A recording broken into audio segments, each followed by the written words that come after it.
السلام عليكم ورحمة الله وبركاته. كسر دوادا كوبعية سوفت وير أنا بتقابلت كورسين كلا دوم كلا بحا شبكة عشر كنا نقول 10 كيني استقالات كويك بوجا 2016 10 كنا نقول على باتش سرتين مركز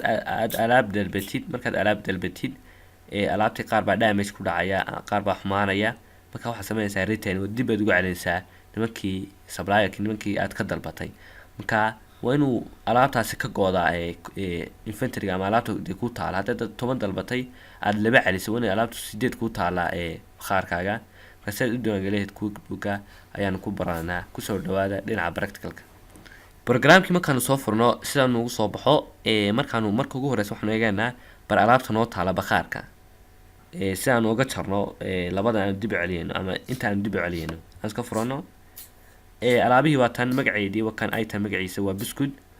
marka awnahan baad eegaysaa wax noo yaala 30 kaas aan rabnaa inaan 5 kamid ah damage ama wax xumaadeen aan dib celino marka saan u celin lahayn baan u tusanaa marka ugu horeysa waxaad tagaysaa vendor dan waxaad ka tagaysaa create item and enter bill marka si tagtaa halka aan shaashada iska sii weynaysino halka ay credit ku qoran tahay baad click siinay dan systemkana noo soo baxaya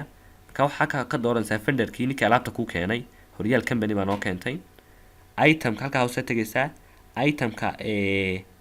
uu ku keenay baad dooranaysaa ka soo qaad biscuit buu noo keenay markii hore 10kii biscuit marka 5 kamid ah baan caliyayna hadda quantity waxaan ku qoranaa inta aan caliyayno dan koska markii hore aan diiwaan gashanay hadduu kosku kacayna halkaas ka diiwaan galiyayna marka 5 lagu dhifto cotton marka cottonka dib baan u caliyayna cottonka dollar alaabtaas 5 alaab nagu joogaan baan dib caliyayna ka waxa taamaysaa safe and close hadda saas uu nagu diiwaan gashanay airportkeen eegno inuu labada alaabood ka baxin meeshii inventory tag